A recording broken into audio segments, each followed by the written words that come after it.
सभी बच्चों एवं बच्चियों को मेरा नमस्कार।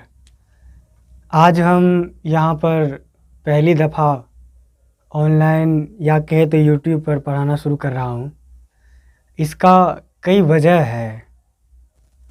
पहला वजह तो ये है कि मन में था कि कुछ समाज सेवा किया जाए, सोशल सर्विस किया जाए।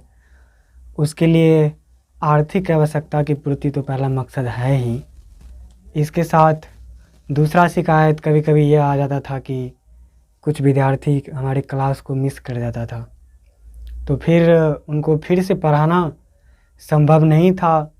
वो स्टूडेंट फिर मांग करता था कि आप फिर क्लास दीजिए, तो उनका भी क्लास नहीं हो पाता था, क्योंकि आप सभी जानते हैं कि मेरे पास समय का अभाव रहता है, क्योंकि पढ़ना और पढ़ाना दोनों साथ साथ चल रहा है। तो ऐसे विद्यार्थी जिनका क्लास मिस हो चुका है, उनके लिए भी, या कहिए कि उनके लिए ही यह क्लास शुरू किया गया है। और इसमें और कुछ अगर जोड़ना चाहते हैं तो उसमें हम ये कहूँगा कि जो विद्यार्थी ऑनलाइन पढ़ पाते हैं या पढ़ना चाहते हैं, उनके लिए भी यह व्यवस्था शुरू किया गया है। इनमें कुछ बातों को आपको ध्यान में रखना है। पहली बात तो ये कि सीधे ऑनलाइन पढ़ाई नहीं करना है। पहले किसी टीचर के पास आपको पढ़ना है, या क्योंकि साइकोलॉजी का एक रूल है, क्या कहता है कि वो कि किसी भी टॉपिक को, कोई भी मटेरियल आप तैयार कर रहे हैं, जब तक 10 टाइम उसको आप रिवाइजिंग नहीं कीजिएगा तब तक वह कंप्लीट नहीं होगा। तो क्लास जो होता है ऑफलाइन, उसका एक अलग महत्व है। उसका महत्व ये है कि वहाँ पर स्टूडेंट रहता है, टीचर सामने में रहता है। आप डिस्टर्ब होना चाहे फिर भी नहीं हो पाते हैं, होना चाहे तो टीचर हैं, आपके दोस्त हैं, वो आपको एनर्जी, पॉजिटिव एनर्जी दे देता है, जिससे पढ़ाई में मन लगता है। मेरा कहना ये है कि उससे आपका 2-3, मान लीजिए कि एक बार आपको टीचर पढ़ा दिया, 2-3 बार आप अपने से रिवाइज कर लिए, फिर भी कहीं पर कंसेप्ट में दिक्कत आ रहा है, तब मेरा मदद लेना है। हमको भी आप 2-3 बार देख सकते हैं। याद रखना है 10 टाइम किसी भी तरह कंप्लीट करना है। या तो आप 5 टाइम अपने से रिवाइज कर लीजिए, 2 टाइम टीचर से पढ़ लीजिए, 3 टाइम मेरा उपयोग कर लीजिए। 10 टाइम याद रखना है। फिर से रिपीट कर रहे हैं, साइकोलॉजी ये कहता है कि किसी भी चीज़ को आप 10 टाइम अगर पढ़ते हैं, रिवाइज करते हैं, तो फिर उसमें कोई समस्या रह नहीं जाता है, वो 100% आपका हो जाता है। तो ऑनलाइन में यह पहला मेरा हम सबों का कहिए तो, जिसमें कि बीपी देव सर है और मैं IS आनंद। मैं अभी यूपीएससी का प्रिपरेशन कर रहा हूँ, और जो विद्यार्थी, जो स्टूडेंट हमको जानते हो, वो तो जानते हो कि मैं तैयारी भी करता हूँ एवं पढ़ाता भी हूँ। उसमें विषय कवर करने की कोशिश करूँगा। 10th एवं 12th का सिविक्स अर्थात political science, history, geography, economics, Sanskrit and Hindi, ये जो आपका कोर्स शुरू किया जा रहा है, ये क्रैश कोर्स के नाम से जाना जाएगा। इसमें बहुत कम समय में आपको सारी चीज़ें कवर करवाई जाएगी, ठीक है। अर्थात कहने का मतलब ये हुआ कि एग्ज़ाम से पहले तक आपको, कहने का मतलब ये भी है, एग्ज़ाम से 10 या 15 दिन पहले तक हम सारा चीज़ कंप्लीट करवा देंगे। हम, मेरा जो सब्जेक्ट है, जो अभी नाम लिए हैं। तो अब ये है कि इसमें वीडियो लॉन्ग नहीं रखा जाएगा, क्योंकि क्रैश कोर्स है, जल्दी सभी चीज़ को फास्टली कंप्लीट करना है। तो उसमें तो अब जानते हैं कि उसमें थोड़ा सा फास्ट हम भी रहेंगे।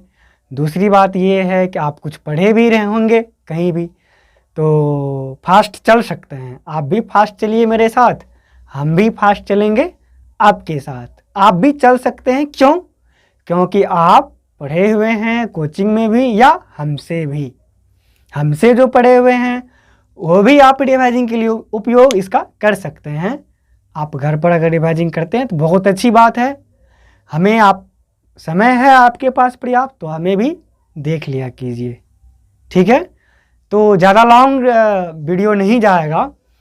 हम कोशिश करेंगे कि हिंदी को, आपको 24 चैप्टर है उसमें, तो सबसे पहले हिंदी ही स्टार्ट करने का विचार है 10th एवं 12th का। बंटी सर, बीपी देव सर आपको जो है मैथ्स लेके आएंगे, अंग्रेजी लेके आएंगे, फिजिक्स लेके आएंगे, केमिस्ट्री लेके आएंगे। एक जो बच गया विषय वो है बायो, बायो भी हम ही पढ़ाएंगे, ठीक है।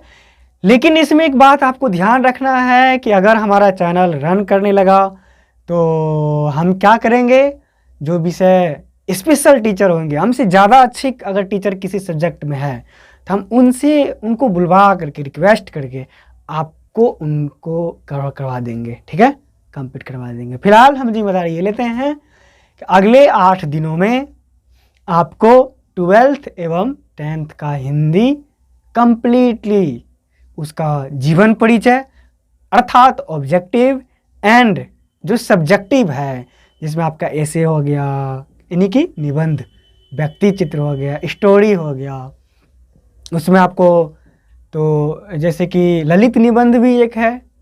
इसके बाद स्थान का भी वर्णन है कुछ कुछ चैप्टरों में, कुछ कविताएं हैं, कविताओं में कुछ कविताएं जो है शुरुआती हिंदी जो लिखा गया था उसमें है, थोड़ा सा वो क्लिष्ट है, क्लिष्ट मतलब कठिन।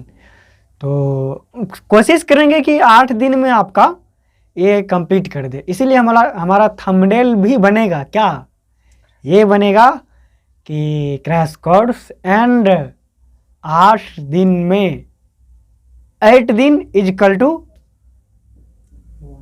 हिंदी कंप्लीट, ठीक है। नमस्ते।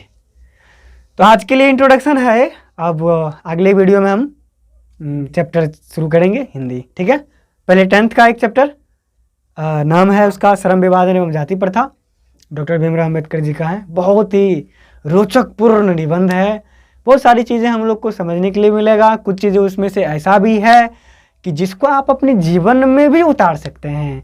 आप जो अभी थोड़ा सा खराब इंसान है उसमें धीरे धीरे सुधार आए, इसीलिए तो हिंदी को लिखा गया है। और 10th के हिंदी को इतना रोचक पूर्ण तरीके से तैयार किया गया है, इसका कोई जवाब नहीं है। आप सच पूछे तो मेरे भी जीवन में बहुत सारा परिवर्तन तभी आया जब हम 10th का हिंदी पढ़े, खास करके जो गांधी जी का शिक्षा एवं संस्कृति चैप्टर है, निबंध है, इतना अच्छा है कि आप समझिए कि पॉलिटी को, हिस्ट्री को भी समेट लिया है। इसके बाद आप नागरी लिपि पढ़िए, मज़ा आ जाएगा। परंपरा का मूल्यांकन पढ़िए, क्या जवाब ही नहीं है उन सभी चैप्टरों का, उन सभी अध्याय का हिंदी में कहें तो।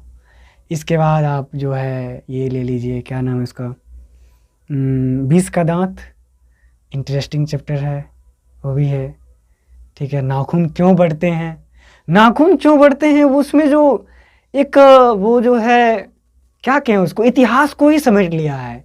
मानव जाति का जो इतिहास रहा है वह पहले क्रूर था, लोभी था, क्रोधी था, स्वार्थी था, आज भी वो है। इसी पर एक गंभीर विचार विमर्श हजारी प्रसाद द्विवेदी जी ने हमारे सामने में व्यक्त किया है। वह हम सभी 10th के स्टूडेंटों एवं हमारे जैसे शिक्षकों से उनका उम्मीद है कि हम उनके उस अध्याय को अर्थात नाखून क्यों बढ़ते हैं को पढ़ करके हम अपने संस्कृतियों को समझें, अपने मानव इतिहास को समझें, ठीक है। इसी तरह से अच्छी अच्छी छोटी छोटी मोटी मोटी बातें, रोचकपूर्ण बातें हम लोग आगे करते रहेंगे। नमस्कार।